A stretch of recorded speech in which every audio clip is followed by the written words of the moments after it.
They say blood is thicker than water.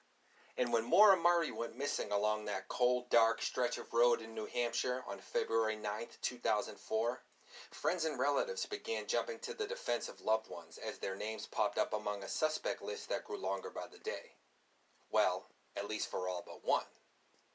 Claude Moulton was a local living a few miles from the accident site in what would infamously become known as the A-frame house due to its architecture. While loved ones of the other suspects vehemently denied the possibility they could be involved, Claude's relatives seemed to be tripping over themselves to implement him.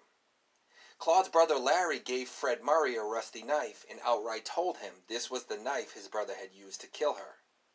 Larry would hold to this story for the rest of his life, allegedly even confessing on his deathbed that Claude was indeed Maura's killer.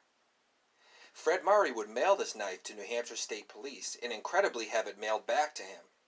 Frustrated and confused, Fred would again mail them the knife. This time they kept it, but as for whether or not it was ever tested or what the results were left to wonder. In 2006, cadaver dogs were taken to the A-frame house and went bonkers inside a closet. At that time, rumors began to circulate that this closet was where Maura's body must have been stored, at least for a period of time. Carpet samples were removed from the closet, but due to problems with the chain of custody, as well as those famous tight lips of the boys in blue, little is known beyond that.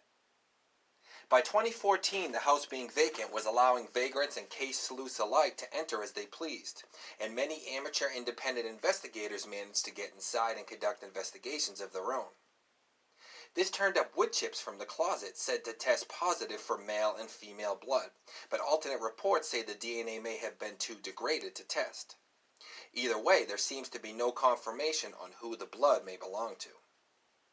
Not too long after, another relative of Claude surfaced, under the name XX Spaced Kitten XX, his great niece.